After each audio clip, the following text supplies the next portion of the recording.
30 जनवरी 1948, नई दिल्ली का बिरला हाउस। सर्दियों की हल्की शाम थी। घड़ी की सुइयां 5 बजने के करीब थीं। बगीचे में सैकड़ों लोग पहले से मौजूद थे। हर कोई एक ही शख्स की एक झलक पाने आया था, महात्मा गांधी। कोई आशीर्वाद की आस में खड़ा था तो कोई अपने सवालों और शिकायतों के जवाब ढूंढ रहा था। आज गांधी जी को प्रार्थना सभा में आने में थोड़ी देर हो रही थी। दरअसल शाम 4 बजे से उनकी बैठक गृहमंत्री सरदार वल्लभ भाई पटेल के साथ चल रही थी, जो अपेक्षा से कुछ लंबी खींच गई थी। करीब 5:01 पर गांधी जी अपनी 2 सहयोगियों आभा और मनु के साथ धीरे धीरे प्रार्थना सभा की ओर बढ़ने लगे। उनके कदम शांत थे, चेहरे पर वही सौम्य मुस्कान, सत्य और अहिंसा का वही संदेश। लोगों ने हाथ जोड़कर प्रणाम किया और गांधी जी ने मुस्कान से उत्तर दिया। वातावरण में एक अजीब सी शांति थी, जैसे हर सांस रुककर उनकी आवाज सुनने का इंतजार कर रही हो। लेकिन उसी भीड़ में एक दुबला पतला युवक भी खड़ा था। चेहरे पर कोई भाव नहीं और आंखों में एक अडिग निर्णय। उसके हाथ में छुपा था एक छोटा हथियार और उसके मन में एक ऐसा विचार जो इतिहास की दिशा बदलने वाला था। उस व्यक्ति का नाम था नाथूराम गोडसे। गांधी जी जैसे ही प्रार्थना स्थल के पास पहुंचे, वह व्यक्ति आगे बढ़ा। उसने झुककर चरण छूने का नाटक किया। आभा ने उसे रोकने की कोशिश की, लेकिन अगले ही पल 3 गोलियां चलीं। भीड़ एक पल के लिए जड़ हो गई, फिर चारों ओर चीख पुकार मच गई। गांधी जी के होंठों से बस 2 शब्द निकले, हे राम, और वे जमीन पर गिर पड़े। उस एक पल में देश का दिल थम गया। लेकिन कहानी यहीं खत्म नहीं होती। आज भी सवाल कायम है। गांधी जी की हत्या करने वाला व्यक्ति किसी के लिए हत्यारा है तो किसी के लिए नायक। आखिर कौन था नाथूराम गोडसे, जिसकी चर्चा देश की आजादी की किसी कहानी में तो नहीं हुई, पर बाद में यह रातों रात अखबारों के पहले पन्ने पर छा गया? क्या थी नाथूराम गोडसे की असलियत, और आखिरकार क्या थी वह वजह जो उसको राष्ट्रपिता महात्मा गांधी को मारना पड़ा? नाथूराम विनायकराव गोडसे का जन्म 19 मई 1910 को महाराष्ट्र के पुणे शहर के बारामती में हुआ था। उसके पिता विनायक व मनराव गोडसे पास के ही एक पोस्ट ऑफिस में नौकरी किया करते थे, जबकि उसकी मां लक्ष्मी एक हाउसवाइफ थी। नाथूराम के जन्म से पहले उसके माता पिता को एक बेटी और 3 बेटे हुए थे, लेकिन उनके तीनों बेटे पैदा होने के कुछ समय बाद ही मर गए। इसलिए उसके माता पिता ये मानने लगे थे कि उनके परिवार में सिर्फ लड़की ही बच सकती है। इस अंधविश्वास के चलते जब उनके घर नाथूराम पैदा हुए तो उन्होंने उन्हें एक लड़की की तरह पाल पोस कर बड़ा किया। बचपन में उन्हें लड़कियों के कपड़े पहनाए गए और उनकी नाक छेद कर एक नथ भी पहना दी गई। नाक में नथ पहनने के कारण उनका नाम जो पहले रामचंद्र था वो नाथूराम पड़ गया। उसके बाद उसके भाई दत्तात्रेय, बहन शांता, फिर भाई गोपाल और गोविंद का जन्म हुआ। क्योंकि कि नाथूराम के जन्म के बाद घर में कोई लड़का पहले की तरह मरा नहीं था, इसलिए उनका परिवार मानने लगा कि नाथूराम ने ही घर को हर श्राप से मुक्त किया है। पोस्ट ऑफिस में काम करने के कारण उनके पिता का लगातार ट्रांसफर होता रहता था। एक बार उनका ट्रांसफर एक गांव में हो गया। वहां कोई अच्छा स्कूल नहीं था और गोडसे के पिता चाहते थे कि उनका बेटा अंग्रेजी की पढ़ाई करे। इसलिए नाथूराम को पढ़ने के लिए उनकी मौसी के घर भेज दिया गया, लेकिन उसका पढ़ाई में मन नहीं लगता था। इस वजह से वो 1928 में 10वीं के एग्जाम में फेल हो गया। उन्हें स्कूल से नफरत सी हो गई थी, इसलिए वह पढ़ाई छोड़कर अपने पिता के पास रहने आ गया। 1929 में उनके पिता का ट्रांसफर रत्नागिरी में हुआ और यहीं से नाथूराम गोडसे के जीवन में अहम बदलाव आना शुरू हुआ। उस समय तक महात्मा गांधी चंपारण सत्याग्रह और नॉन कोऑपरेशन मूवमेंट के जरिए देश में काफी पॉपुलर हो चुके थे। गांधी जी लोगों से विदेशी कपड़ों को त्याग कर खादी कपड़े पहनने और साथ ही कांग्रेस में शामिल होने को कहते थे। गांधी जी से प्रभावित होकर देश के कई हिस्सों में हजारों लोगों ने अंग्रेजी हुकूमत के खिलाफ आवाज उठाने के लिए कांग्रेस को ज्वाइन कर लिया था। कांग्रेस द्वारा विरोध प्रदर्शन मुंबई और रत्नागिरी में भी होते थे, जिनमें नाथूराम गोडसे ने भी एक फॉलोअर के तौर पर नियमित रूप से भाग लेना शुरू कर दिया। इसी साल 1929 में गोडसे की मुलाकात सावरकर से हुई, जो उन दिनों भारत के हिंदुत्व के प्रचार प्रसार को लेकर काफी एक्टिव था। सावरकर से मिलने के बाद नाथूराम उसके हिंदुत्व के विचारों से काफी प्रभावित हुआ। उसने सावरकर के लेखों को भी पढ़ना शुरू कर दिया। अब गोडसे के सामने दो तरह की ऑर्गेनाइजेशंस थी। एक कांग्रेस थी जो सेकुलर इंडिया की बात करती थी, जबकि दूसरी ओर राष्ट्रीय स्वयंसेवक संघ आरएसएस जैसी ऑर्गेनाइजेशन थी जो हिंदू राष्ट्र चाहती थी। गोडसे सावरकर और उसके लेखों से इतना प्रभावित हुआ कि उसने सेकुलर कांग्रेस से ऊपर हिंदू ऑर्गेनाइजेशन आरएसएस को रखा।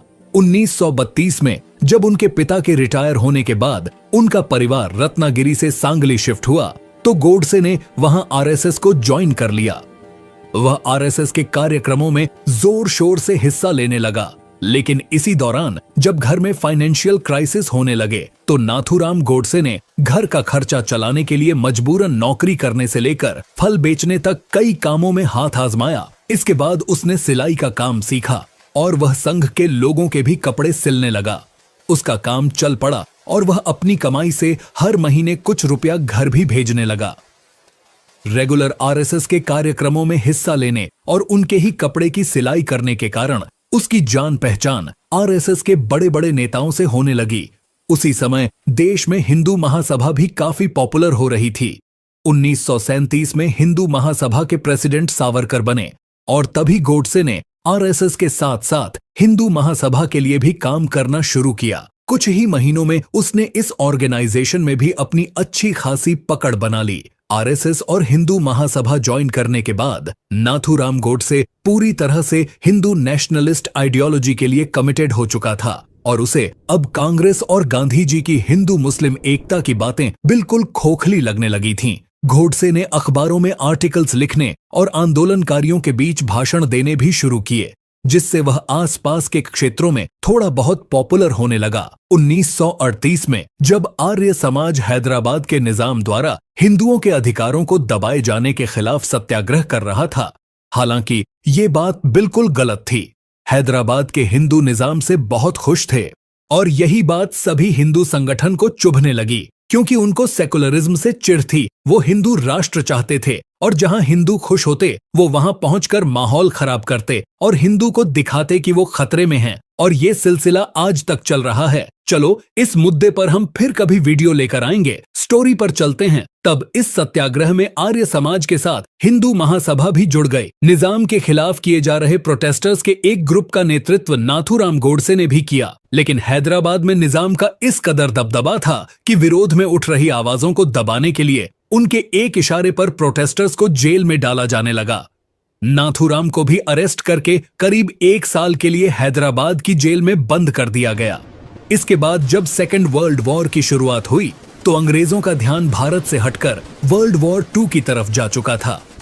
भारत में अपनी डीली पकड़ को मजबूत करने के लिए ब्रिटिशर्स इंडियन फ्रीडम की बात करने वाले रेवोल्यूशन के खिलाफ सख्त कदम उठा रहे थे। 1942 में जब से गांधी जी ने अंग्रेजों के खिलाफ क्विट इंडिया मूवमेंट शुरू किया था, तब से देश में आंदोलन और उग्र हो चुका था। इसके बाद हजारों आंदोलनकारियों को पकड़ के जेल में डाला जाने लगा और आरएसएस और हिंदू महासभा जैसी हिंदू नेशनलिस्ट ऑर्गेनाइजेशंस अंग्रेजों की जी हुजूरी से लेकर हिंदू मुस्लिम दंगों को भड़काने तक हर पत्रा आजमा रही थी। इनको अंग्रेजों ने खुली छूट दे दी थी, क्योंकि अंग्रेजों की पॉलिसी और हिंदू संगठन की पॉलिसी सेम थी। फूट डालो राज करो नीति। ऐसी सिचुएशन में मोहम्मद अली जिन्ना के नेतृत्व में मुस्लिम लीग पाकिस्तान की मांग को अग्रेसिव उठा रही थी। इसी बीच गोडसे ने नारायण दत्तात्रेय आप्टे के साथ मिलकर 1942 में हिंदू राष्ट्र दल नाम से अपना खुद का एक ऑर्गेनाइजेशन बनाया। हिंदू राष्ट्र दल को आरएसएस और हिंदू महासभा ने खूब सपोर्ट किया, जिससे जल्दी ही ये ऑर्गेनाइजेशन आसपास के क्षेत्रों में पॉपुलर हो गया। आप्टे और गोडसे के बीच इतनी गहरी दोस्ती हो गई थी कि दोनों हर एक्टिविटी में एक दूसरे का साथ देने लगे। इसके बाद दोनों ने मिलकर मराठी न्यूज़पेपर अग्रणी को स्टार्ट किया और उसके माध्यम से अपने विचारों को लोगों तक पहुंचाने लगे। उनका न्यूज़पेपर कांग्रेस का घोर विरोधी था, जिसके लेखों में गांधी जी के नॉन वायलेंस और सेकुलरिज्म की नीतियों का जमकर विरोध किया जाता था, उसके अखबार में इस कदर ट्रेड होती थी कि इस अखबार को बाद में सस्पेंड भी कर दिया गया। लेकिन गोडसे इससे भी नहीं रुका और उसने बाद में हिंदू राष्ट्र नाम से भी एक अखबार शुरू किया। वो हर मौके पर गांधी जी और कांग्रेस के नेताओं पर मुस्लिम अपीजमेंट का आरोप लगाकर उन्हें क्रिटिसाइज करता रहा। गोडसे के हिसाब से गांधी जी की अहिंसा की नीति से हिंदू कम्युनिटी को बहुत नुकसान पहुंच रहा था। गोडसे का मानना था कि गांधी जी जिस अहिंसा की बात करते हैं उसे सिर्फ उनके हिंदू फॉलोअर्स ही फॉलो करते हैं, जिस वजह से दंगों में उन्हें मुस्लिम कट्टरपंथियों का शिकार बनना पड़ता है। गोडसे का इतना ब्रेन वॉश हो चुका था कि उसके माइंड के हर हिस्से में गांधी जी के लिए नफरत भर चुकी थी। यह नफरत इतनी बढ़ चुकी थी कि गोडसे अब गांधी जी को मारने का मौका ढूंढने लगा। मई 1944 में आगा खान पैलेस प्रिजन कैंप से होने के बाद गांधी जी पंचअग्नि के आश्रम में रहने लगे थे।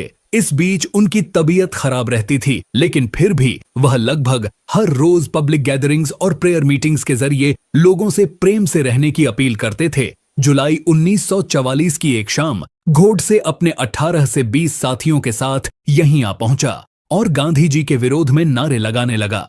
गांधी जी ने उससे शांति से बैठकर बात करने को कहा, लेकिन गोडसे ने उनसे बात करने से साफ इनकार कर दिया। जब गांधी जी ने शाम की प्रेयर शुरू की तो इसी बीच मौका देखते हुए गोडसे भीड़ को चीरते हुए चाकू लेकर उनकी तरफ बढ़ने लगा। वो उन पर चाकू से वार करने ही वाला था कि तभी वहां मौजूद अन्य लोगों ने उसके हाथ से चाकू छीन लिया। गोडसे और उसके साथी पकड़े जाने से पहले ही वहां से भाग निकले। उसने करीब 2 महीने बाद फिर से गांधी जी को मारने की कोशिश की। सितंबर 1944 में गांधी जी मोहम्मद अली जिन्ना से मिलने बंबई जाने वाले थे ताकि जिन्ना को पाकिस्तान की मांग से पीछे हटने के लिए मनाया जा सके। लेकिन जब गोडसे को गांधी जी के जिन्ना से मिलने जाने के बारे में पता चला तो वो उनको मारने के लिए फिर से पंचअग्नि आ पहुंचा। उसने एक बार फिर से चाकू से गांधी जी को मारने की कोशिश की, लेकिन इस बार भी उसका प्लान आश्रम के लोगों ने नाकाम कर दिया। 2 बार गांधी जी की हत्या की कोशिश के बाद भी गोडसे को कोई सजा नहीं दी गई थी। वो भी बार बार अपने अनसक्सेसफुल अटेम्प्ट से निराश होकर फिर से अपने अखबार के जरिए कांग्रेस और गांधी जी की नीतियों पर जोरदार प्रहार करने लगा। इसके बाद देश ने वह बुरा वक्त देखा जिसे कई दशकों बाद भी भुलाया नहीं जा सका और न आगे कभी भुलाया जा सकेगा। इस बुरे वक्त का पहला पन्ना 1946 में कोलकाता में हुए नरसंहार और हजारों लोगों के खून से सना हुआ है। यह दिन देश को तब देखना पड़ा जब मोहम्मद अली जिन्ना ने 16 अगस्त 1946 को अलग पाकिस्तान का ऐलान कर दिया। चूंकि जो आज बांग्लादेश है उसको भी पाकिस्तान का हिस्सा बनाना था। हिंदू मुस्लिम दंगों ने कोलकाता को अपनी चपेट में ले लिया। दंगों की यह आग कोलकाता से नोआखली बिहार और उत्तर प्रदेश समेत कई जगहों तक फैल गई। इस पूरे कॉन्फ्लिक्ट को लेकर गांधी जी ने जो बयान दिया उसने सभी हिंदू नेशनलिस्ट के गुस्से को और भी बढ़ा दिया। उन्होंने अपने अखबार हरिजन के एक लेख में लिखा कि अगर कोलकाता के सारे हिंदू अपने विवेक का इस्तेमाल करते हुए बहादुरी से मर मिटते तो वो न केवल हिंदू धर्म को बल्कि पूरे हिंदुस्तान को बचा लेते। उनके इस लेख ने हिंदुओं को बड़े स्तर पर निराश किया था। उनके इस बयान से गोडसे का यह विश्वास और पक्का हो चुका था कि गांधी जी हिंदू विरोधी हैं और हमेशा मुस्लिमों की ही चिंता करते हैं। इस नाजुक समय का मुस्लिम लीग ने भरपूर फायदा उठाया और आखिरकार कम्युनिस्ट को भड़काकर मुस्लिम लीग को जो चाहिए था वो उसे मिल गया। 1 साल बाद माउंटबेटन प्लान के तहत भारत के 2 टुकड़े कर दिए गए और 14 अगस्त 1947 को पाकिस्तान वजूद में आ गया। बंटवारा होने के बाद भी दंगों की आग शांत नहीं हो सकी और हाल यह था कि पाकिस्तान से जब कोई ट्रेन भारत आती तो पूरी ट्रेन हिंदुओं और सिखों की लाशों से भरी होती थी और जो ट्रेन भारत से पाकिस्तान जाती तो उसमें मुसलमानों की लाशें भरी होती। कहीं हिंदुओं पर जुल्म हो रहा था तो कहीं मुस्लिमों पर। दंगों की इन लपटों में दिल्ली भी उलझा हुआ था जहां भयंकर मारकाट हो रही थी। ऐसे में जब हिंदू और मुस्लिम का एक साथ बैठना तो दूर, उनका एक रास्ते से गुजरना भी खतरा बना हुआ था। तब भी गांधी जी दोनों धर्मों के लोगों के बीच शांति कायम करने में लगे हुए थे। उन्होंने सितंबर 1947 में दिल्ली आकर दोनों धर्मों के लोगों की आप बीती सुनी। गांधी जी ने सबको मिलकर रहने की अपील करते हुए कहा कि भारत सबका देश है और यहाँ खुशी खुशी रहने का मुसलमानों को भी हक है। इसके बाद गांधी जी सब धर्मों के लोगों में एकता लाने के लिए मल्टी रिलीजियस प्रेयर्स की सभाएं भी आयोजित करने लगे, जिसमें वह लोगों के सामने भजन, बाइबल पाठ और कुरान की आयतें नियमित रूप से पढ़ा करते। पार्टीशन और उसके बाद हो रहे दंगों से पूरा भारत दुखी था। मुस्लिम लीग बड़ी चालाकी से मुस्लिमों के नाम पर पाकिस्तान के रूप में एक अलग देश छीन कर ले गई थी और ऐसे में भी गांधी जी सेकुलरिज्म और भाईचारे की बातें करते थे, जो गोडसे को बिल्कुल भी बर्दाश्त नहीं हो रहा था। वो पार्टीशन के लिए भी गांधी जी को जिम्मेदार मानता था, जबकि गांधी जी हमेशा से बंटवारे के सबसे बड़े विरोधी थे। उन्होंने बंटवारे को रोकने के लिए जिन्ना से कई बार मुलाकात की थी और एक बार तो उन्होंने बंटवारा रोकने के लिए जिन्ना को यूनाइटेड इंडिया का प्रधानमंत्री बनाने का ऑफर भी दे दिया था। जब देश का बंटवारा हुआ था तब भी गांधी जी ने इस बंटवारे को गलत बताया था, लेकिन गोडसे के अंदर गांधी जी के लिए इस कदर जहर भर चुका था कि कोई भी बात उसकी नफरत को कम नहीं कर सकती थी। उसके हिसाब से गांधी जी बंटवारे के बाद भी मुस्लिमों के हित के लिए काम कर रहे थे। गोडसे का मानना था कि गांधी जी भारत में हिंदुओं से तो मुस्लिमों के साथ शांति से रहने की अपील करते हैं, लेकिन उन्होंने पाकिस्तान में हिंदुओं की रक्षा के लिए कभी कोई कदम नहीं उठाया। उसका यह गुस्सा तब और बढ़ गया जब उसे पता चला कि 13 जनवरी 1948 को गांधी जी अनशन करने वाले हैं। गांधी जी के अनशन पर बैठने के 2 कारण थे और दोनों ही कारणों से गोडसे बहुत नाराज था। पहला कारण यह था कि दिल्ली में हिंसा और आगजनी थमने का नाम नहीं ले रही थी। ऐसे में इस अनशन के जरिए गांधी जी दंगाइयों पर नैतिक दबाव डालकर इस दंगे को शांत करना चाहते थे। इसके अलावा उनके अनशन का दूसरा कारण भारत सरकार पर दबाव बनाने का, ताकि भारत पाकिस्तान को उसके बचे हुए 55 करोड़ लौटा दे। जब देश का विभाजन हुआ था तो सरकारी संपत्ति के साथ साथ भारत और पाकिस्तान के बीच सरकारी खजाने में मौजूद रुपया भी बटा था। पाकिस्तान के हिस्से में 75 करोड़ आए थे, जिनमें से भारत सरकार ने शुरू में ही पाकिस्तान को 20 करोड़ दे दिए थे, लेकिन 55 करोड़ का पेमेंट भारत ने रोक दिया था। हिंदू नेशनलिस्ट इस वजह से गांधी जी के अनशन पर बैठने से काफी ज्यादा नाराज थे। उनका मानना था कि जब पाकिस्तान जम्मू और कश्मीर को जबरन हड़पने में लगा हुआ है, तब भी गांधी पाकिस्तान के हित की बात कर रहे हैं। जो पैसा भारत सरकार पाकिस्तान को देगी, पाकिस्तान उस पैसे का इस्तेमाल भारत के खिलाफ ही करेगा। लेकिन हिंदू नेशनलिस्ट की नाराजगी के बाद भी गांधी जी अपनी दोनों मांगों को लेकर अनशन पर बैठे रहे। उनका कहना था कि उन 55 करोड़ रुपयों पर पाकिस्तान का अधिकार है और भारत को यह रुपए हर हाल में पाकिस्तान को दे देने चाहिए। गांधी जी के अनशन को तोड़वाने के लिए जवाहरलाल नेहरू, सरदार पटेल और मौलाना आजाद समेत कई दिग्गज नेताओं ने उनसे मुलाकात की, लेकिन वह अनशन से नहीं उठे। उनके डटे रहने से जब सरकार ने पाकिस्तान को 55 करोड़ जल्द से जल्द लौटाने की बात मान ली और हिंदू एंड मुस्लिम रिप्रेजेंटेटिव्स ने भी गांधी जी को भरोसा दिला दिया कि आगे हिंदू और मुस्लिम सब मिलकर रहेंगे, तो गांधी जी ने 18 जनवरी को अनशन तोड़ दिया। यह सब देखकर गोडसे के सब्र का बांध टूट चुका था। उसे यह बात खाई जा रही थी कि कैसे भारत सरकार और भारतीय लोग गांधी जी के इशारे पर चलते हैं। उसको लगने लगा था कि गांधी जी की रिलीजियस टॉलरेंस और नॉन वायलेंस पॉलिसी पहले ही पाकिस्तान के निर्माण का कारण बन चुकी है, जिससे लाखों लोगों को बेघर होना पड़ा। और अगर गांधी जी को नहीं रोका गया तो इसका हर्जाना आगे भी हिंदुओं को ही चुकाना पड़ेगा। वो पहले गांधी जी को मुस्लिमों का हितैषी मानता था और अब उसके अंदर गांधी जी की छवि पाकिस्तान सपोर्टर की बन गई थी। गोडसे ने तय कर लिया कि वह हर हाल में गांधी जी की हत्या करेगा। इसके बाद नाथूराम गोडसे नारायण आपटे के साथ दिल्ली आ गया।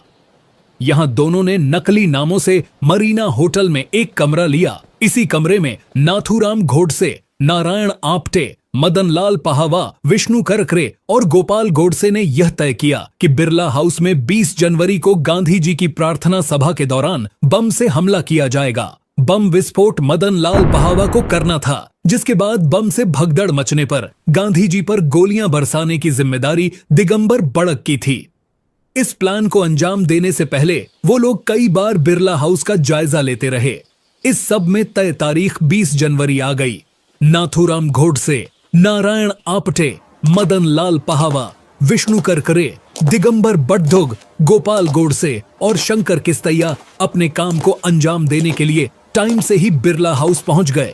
बिरला हाउस में जब गांधी जी की इवनिंग प्रेयर मीटिंग शुरू हुई तो मदन लाल पहवा ने भीड़ से कुछ दूर पर एक बम विस्फोट कर दिया, लेकिन वो एक क्रूड देसी किस्म का बम था, जिस वजह से वहां ज्यादा बड़ा धमाका नहीं हो सका। साथ ही दिगंबर बड़दुग जिसे गोली चलानी थी, उसके एंड टाइम पर ऐसा करने में हाथ कांप गए और वह वहां से भाग निकला। लेकिन इस बीच मदन लाल पहावा को पकड़ लिया गया। मदन लाल पहावा के अलावा बाकी सब वहां से भागने में कामयाब हो चुके थे। मदन लाल पहावा ने पुलिस कस्टडी में गोडसे का सारा प्लान खोल दिया था, इसलिए पकड़े जाने के डर से नाथूराम गोडसे ने नारायण आप्टे के साथ दिल्ली छोड़ दी और कानपुर, बॉम्बे, पुणे और ग्वालियर में जगह बदल बदल कर रहने लगा। वो ग्वालियर में हिंदू महासभा के एक मेंबर दत्तात्रेय सदाशिव परचुरे से मिला, जिसने उसे 7 चैम्बर की एक semi automatic M 1934 Beretta pistol दी। गोडसे पिछले प्रयास की नाकामी से परेशान था। उसने अब ठान लिया था कि गांधी जी की हत्या वह खुद इसी पिस्टल से करेगा। इसके बाद वो नारायण आप्टे के साथ फिर से दिल्ली आ गया। पुलिस एक्शन के भय से इस बार वो मरीना होटल नहीं गया, बल्कि वो और Narayan Apte old Delhi railway station के वेटिंग रूम में ठहरे। गोडसे का प्लान 30 जनवरी की शाम को गांधी जी को उनकी प्रार्थना सभा में ही मारने का था। प्लानिंग की गई कि बुर्का पहनकर गांधी जी की प्रार्थना सभा में पहुंचा जाए। बाजार से एक बड़ा सा बुर्का भी खरीद कर लाया गया, लेकिन जब नाथूराम ने उसे पहनकर देखा तो उसे लगा कि बुर्के से पिस्टल निकालने में मुश्किल आएगी, इसीलिए बुर्का पहनने का प्लान ड्रॉप कर दिया गया। इसके बाद गोडसे ने खाकी कपड़े पहने अपनी बरेटा पिस्टल निकाली, उसमें 7 गोलियां भरी और एक तांगा करके गांधी जी की प्रार्थना सभा के लिए बिरला हाउस निकल गया। 20 जनवरी को हुए हमले के बाद बिरला हाउस में 30 पुलिस कर्मियों की तैनाती कर दी गई थी, लेकिन इस दिन गांधी जी के साथ रहने वाले पुलिसकर्मी एपी भाटिया गैर हाजिर थे। उस दिन उनकी कहीं और ड्यूटी लगा दी गई थी। उनकी जगह पर गांधी जी की सुरक्षा में कोई तैनात नहीं किया गया। हर दम उनके संग रहने वाले उनके अटेंडेंट गुरु बचन सिंह भी उस दिन वहां मौजूद नहीं थे। गांधी जी की प्रार्थना सभा का टाइम शाम के 5 बजे का फिक्स था, लेकिन उनकी वल्लभ भाई पटेल के साथ मीटिंग कुछ लंबी खिंच गई और वह 5:01 पर फ्री हो सके। अब तक करीब 250 लोगों की भीड़ गांधी जी की प्रार्थना सभा में शामिल होने के लिए पहुंच चुकी थी, जिसमें से एक नाथूराम गोडसे भी था, जो गांधी जी के वहां आने का बेसब्री से इंतजार कर रहा था। तभी उसे गांधी जी अपनी दोनों सहयोगियों आभा और मनु के कंधों का सहारा लेकर प्रार्थना सभा की ओर आते हुए दिखे। गांधी जी प्रार्थना स्थल के पास पहुंचे ही थे कि नाथूराम गोडसे ने उनकी तरफ बढ़कर उनके पैर छूने का नाटक किया, लेकिन जब उसे ऐसा करने से गांधी जी की सहयोगी ने रोकने की कोशिश की तो उसने उन्हें धक्का देकर एक के बाद एक लगातार 3 गोलियां गांधी जी पर दाग दी। जब तक कोई कुछ समझ पाता, गांधी जी लहूलुहान होकर वहीं गिर पड़े और उनके मुंह से केवल 2 शब्द निकले, हे राम। कुछ देर बाद वहां मौजूद डॉक्टर बीपी भार्गव ने गांधी जी को चेक किया और करीब 5 बजे और 40 मिनट पर उन्हें मृत्यु घोषित कर दिया। पूरा देश बापू की मौत की खबर से सन्न था। खबर मिलते ही पंडित नेहरू भी तुरंत बिरला हाउस पहुंच गए और वह बापू के खून से लथपथ शरीर से लिपट कर रोने लगे। हर तरफ शोक पसरा हुआ था। गृह मंत्री सरदार वल्लभ भाई पटेल को गांधी जी की मौत से इतना गहरा धक्का पहुंचा कि उन्होंने गांधी जी की हत्या को अपनी नाकामी मानते हुए अपना इस्तीफा सौंप दिया। हालांकि जवाहरलाल नेहरू इसके लिए तैयार न हुए और उन्होंने सरदार पटेल का इस्तीफा अस्वीकार कर दिया। गांधी जी पर गोली चलाने के बाद गोडसे वहां से भागा नहीं था, वो वहीं खड़ा रहा और उसे फिर पुलिस ने हिरासत में ले लिया। गोडसे के अरेस्ट के बाद गांधी जी की हत्या की प्लानिंग के आरोप में नारायण आप्टे, शंकर किस्तैया, विनायक दामोदर सावरकर, नाथूराम गोडसे के भाई गोपाल गोडसे, मदन लाल पहावा, विष्णु करकरे, दत्तात्रेय परचुरे और दिगंबर बड़ग को अरेस्ट किया गया। इस केस का ट्रायल मई 1948 में शुरू हुआ और इस केस की सुनवाई के लिए दिल्ली के लाल किले में स्पेशल कोर्ट बनाया गया। स्पेशल जज आत्माचरण की कोर्ट में इस केस की सुनवाई शुरू हुई। जून 1948 से नवंबर 1948 के बीच स्पेशल कोर्ट में कुल 149 गवाहों ने अपनी गवाही दी। जब गोडसे को अपना पक्ष रखने का मौका मिला तो उसने 30,000 शब्दों का अपना एक कन्फेशन पढ़ा। उसका डिफेंस दो मुख्य आर्गुमेंट पर आधारित था। पहला यह कि गांधी के मर्डर के लिए केवल वही रिस्पॉन्सिबल था, और दूसरा यह कि उसका यह एक्ट किसी पर्सनल ग्रज के कारण नहीं बल्कि पूरी तरह से एक पॉलिटिकल आइडियोलॉजी से प्रेरित था। 10 फरवरी 1949 को स्पेशल कोर्ट ने अपना फैसला सुनाया। नाथूराम गोडसे, नारायण आप्टे और 5 अन्य को दोषी पाया गया। गोडसे और आप्टे को मौत की सजा सुनाई गई। विष्णु करकरे, मदन लाल पहावा, शंकर किस्तैया और गोपाल गोडसे को उम्र कैद की सजा दी गई, जबकि दत्तात्रेय परचुरे को 7 साल की सजा सुनाई गई। सावरकर को सबूतों के अभाव में बरी कर दिया गया और दिगंबर बड़ग सरकारी गवाह बन गए। बाद में गोडसे समेत सभी आरोपियों ने इस फैसले को पंजाब हाई कोर्ट में चैलेंज किया। हाई कोर्ट में 3 मेंबर्स बेंच ने इस केस की सुनवाई की। सुनवाई के दौरान गोडसे ने किसी लॉयर की मदद लेने से इनकार कर दिया और कहा कि वह अपना केस खुद लड़ेगा। अपनी अपील में गोडसे ने कोर्ट के इस फैसले का विरोध किया कि गांधी जी की हत्या एक कंस्पिरेशन थी। इस सुनवाई के बाद हाई कोर्ट ने दत्तात्रेय परचुरे और शंकर किस्तैया को बरी कर दिया, लेकिन बाकी सभी की सजा को बरकरार रखा। बाद में गोडसे ने प्रिवी काउंसिल में भी अपील करने की कोशिश की, जो उस समय देश का उच्चतम न्यायालय था, लेकिन वहां उसकी अपील को रिजेक्ट कर दिया गया। इसके बाद 15 नवंबर 1949 को अंबाला जेल में नाथूराम गोडसे और नारायण आप्टे को गांधी जी की हत्या के जुर्म में फांसी दे दी गई। गोडसे आरएसएस से जुड़ा हुआ था, इसलिए सरदार वल्लभ भाई पटेल ने गांधी जी की हत्या के केवल 5 दिन बाद 4 फरवरी 1948 को आरएसएस पर बैन लगा दिया था। सरदार पटेल ने आरएसएस को एक चिट्ठी में यह भी लिखा था कि आरएसएस के हर भाषण में सांप्रदायिक जहर भरा होता है। इसी का नतीजा है कि देश को गांधी जी का बलिदान देना पड़ा। इसके बाद सरदार पटेल ने आरएसएस से लिखित बयान लिया था कि वह मात्र एक सांस्कृतिक संगठन बन के रहेंगे और कभी राजनीति में नहीं आएंगे। जुलाई 1949 में कुछ कंडीशंस के साथ आरएसएस पर से बैन हटा दिया गया। हालांकि गांधी जी की हत्या के बाद जब शक की सुई आरएसएस की तरफ घूमी थी, तब आरएसएस ने साफ कर दिया था कि गोडसे ने कई साल पहले ही आरएसएस को छोड़ दिया था। खुद गोडसे ने भी अपने बयान में इस बात का दावा किया था कि वह बहुत पहले ही आरएसएस को छोड़ चुका था, लेकिन नाथूराम गोडसे के भाई गोपाल गोडसे और उनके परिवार वाले आखिर तक यह दावा करते रहे कि नाथूराम गोडसे ने कभी आरएसएस को नहीं छोड़ा था। इसके अलावा इस केस से जुड़ी एक जरूरी बात यह थी कि गोडसे ने ट्रायल के दौरान गांधी की हत्या को लेकर जो स्टेटमेंट्स दी थीं, उन्हें गवर्नमेंट ने तुरंत बैन कर दिया था। 1968 में बॉम्बे हाई कोर्ट द्वारा जब इस बैन को हटाया गया, तो नाथूराम के भाई गोपाल गोडसे ने जेल से रिहा होने के बाद गोडसे की दलील को एक किताब के रूप में पब्लिश किया, जिसका टाइटल था व्हाई आई असैसिनेटेड गांधी। इस किताब में एक जगह गोडसे ने कहा था कि गांधी को देश का राष्ट्रपिता कहा जाता है, लेकिन अगर ऐसा है तो उन्होंने पिता होने के कर्तव्य का पालन नहीं किया, क्योंकि उन्होंने देश के विभाजन को स्वीकार कर देश के साथ बहुत बड़ा विश्वासघात किया था। आगे गोडसे ने यह भी कहा कि मुझे पता है कि गांधी की हत्या करने की वजह से मेरी जिंदगी बर्बाद हो जाएगी और लोग मुझसे नफरत करेंगे, लेकिन मुझे यकीन है कि गांधी के बिना भारतीय राजनीति प्रैक्टिकल रिटाइट करने में सक्षम और आर्म्ड फोर्सेस के साथ मजबूत होगी और भारत पाकिस्तान के अत्याचारों से बच जाएगा।